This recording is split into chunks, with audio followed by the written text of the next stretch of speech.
A brother says, what are the things that a follower must recite while praying behind an imam?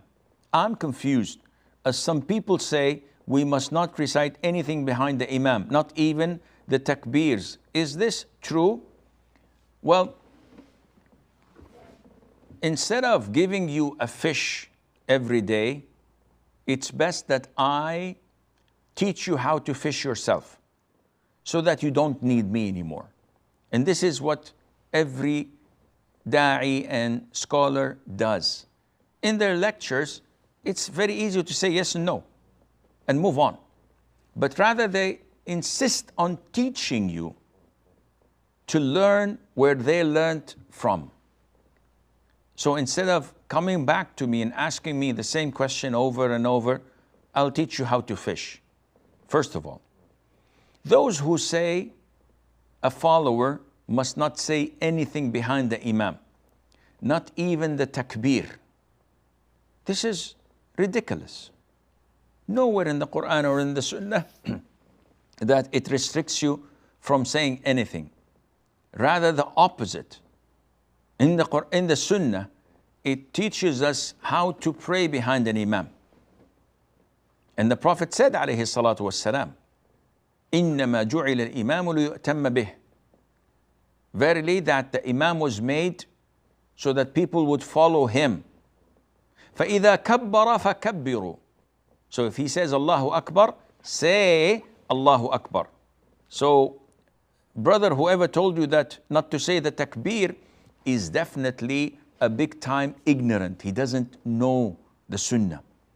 And you cannot learn from such people, even if they have long and big beards and wear big turbans on their heads. This is not a qualification to teach people. Those who teach people must be knowledgeable of the Quran and of the Sunnah, if you're a Muslim. But to be a blind follower of a madhab or a school of thought or a maslak, as they say, and ignore totally the Quran and Sunnah, Houston, we have a problem. So the Prophet said, ﷺ, and if he says, Sami Allahu liman hamidah, you say, Rabbana wa lakal hamd. You have to reply and say, Rabbana wa lakal hamd.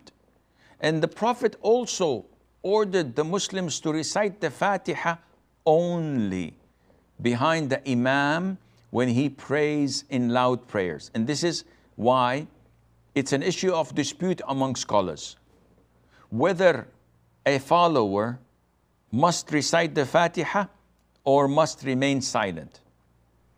So we all agree that a person praying alone, an individual, an imam must recite the Fatiha in every rak'ah. So an imam and an individual, they have to recite the Fatiha in every rak'ah because this is a pillar. The remaining would be a follower.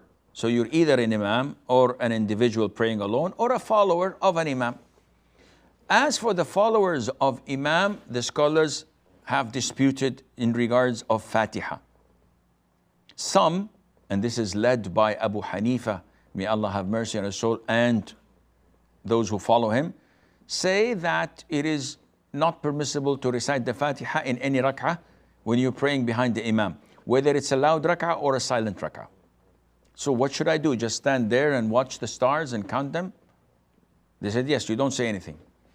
Other scholars, led by Al-Imam al-Bukhari, may Allah have mercy on his soul, say that you must, as a follower, recite the Fatiha regardless of the type of rak'ah, whether it's silent or loud. A third group took a middle path after collecting all the evidences and analyzing them. And this is the opinion of Imam Malik ibn Anas. May Allah have mercy on his soul, the Imam of Medina. He said that in silent rak'ah, the ma'moom, the follower, is obliged to recite the Fatiha in every single rak'ah that is silent. Because he did not hear it from the Imam, so he has to recite it for himself.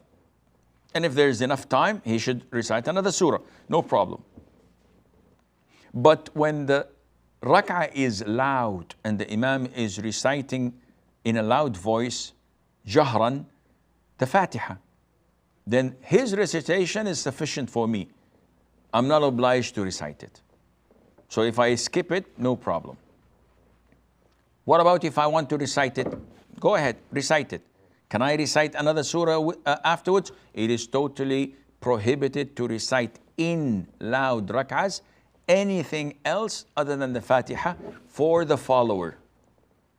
Of course, the Imam is going to recite the Fatiha and afterwards a surah.